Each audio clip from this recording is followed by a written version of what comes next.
Hello, my name is João Pirago de Oliveira, and today I'm going to talk about medieval medicine. Normally, when you think about medieval medicine, we think about plague masks, barber surgeons, and just weird practices that don't really work at all. But reality really isn't like that. Our view is tainted by the media we consume and by our modern perspective.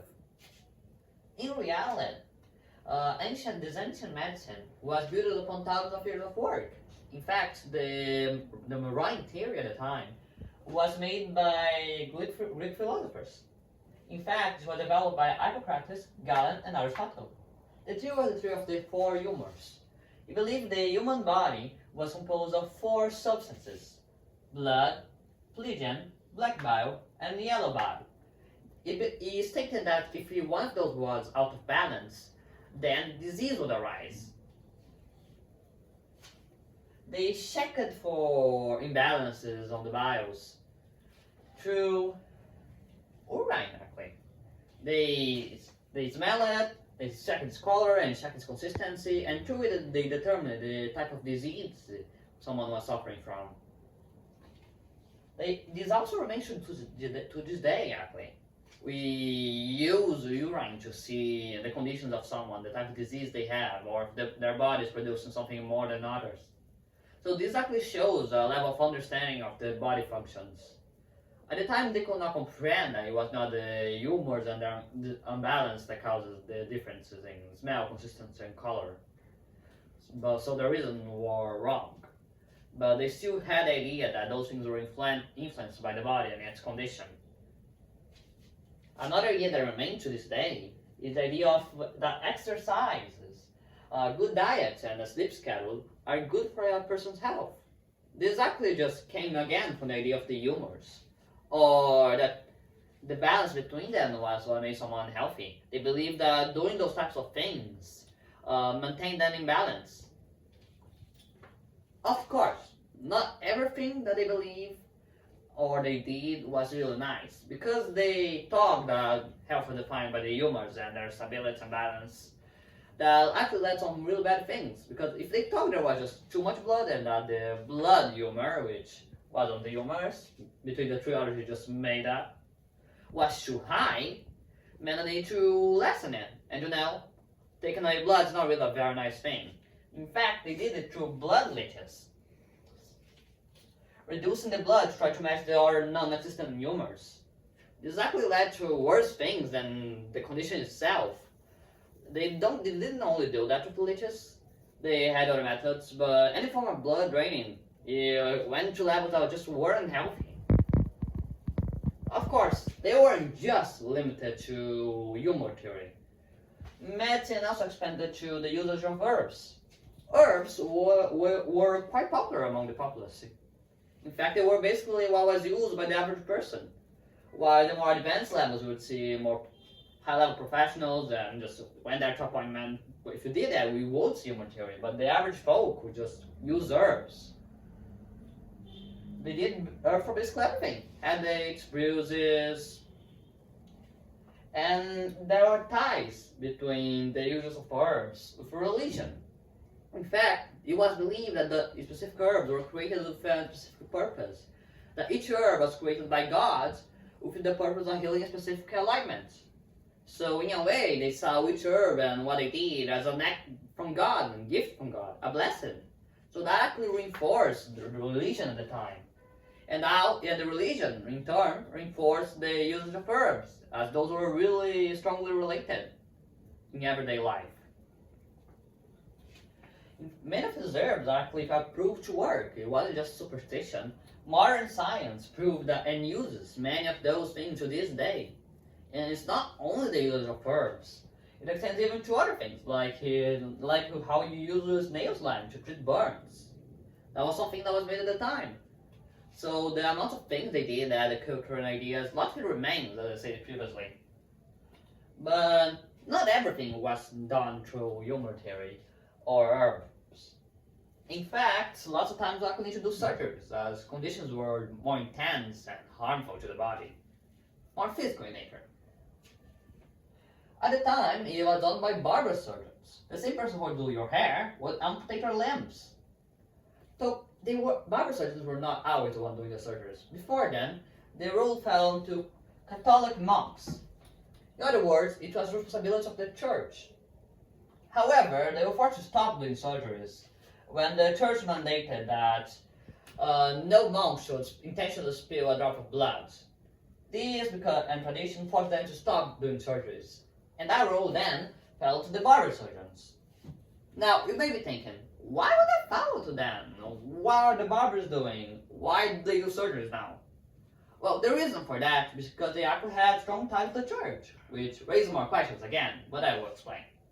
So, because of tradition and religion, the monks were forced to cut their hair in a very specific way. This cut here. They cut the top part here and let the others here just expand a bit. They also had they also couldn't have facial hair.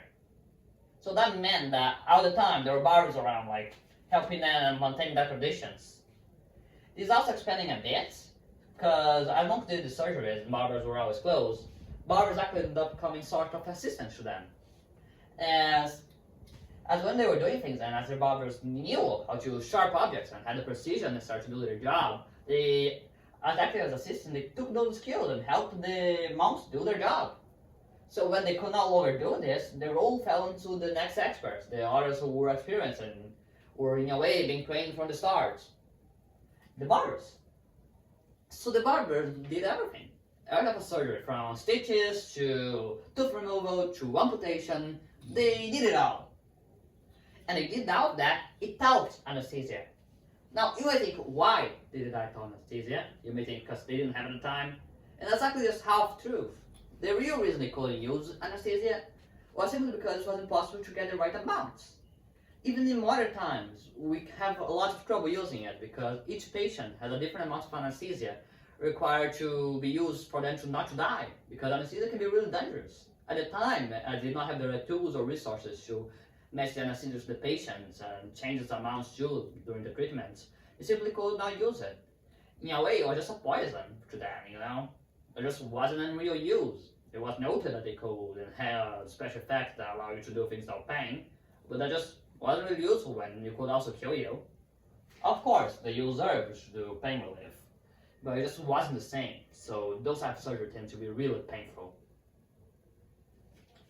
Of course, because it was so dangerous and precise, and now the complications that come with it, non-anesthesia, it was needed to have a specific way of teaching things, and that way was apprenticeships. Knowledge was passed from master to student to master to student.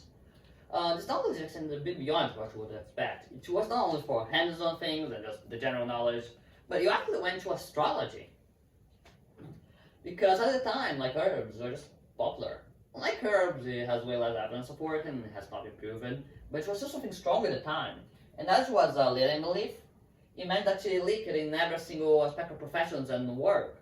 And since it was just important, the barbers always took into consideration the position of the stars, along with the symptoms and numerology, and just everything they could when dealing with their patients. Their treatments varied depending on the position of the stars and the moon. Their knowledge didn't only come from apprenticeships though. It was the main method, but knowledge also passed through books. Because here, it was not only then went up working in medicine. There were other parts that were more theoretical in nature. And there basically ended up being a divide when it comes to medicine. In the practical aspects of surgeries and just doing things that fall into the barbers, and the more theoretical aspect that fell more into scholars. So there was a bit of a mutualistic relation here in which knowledge was passed through books and other means between one side to another.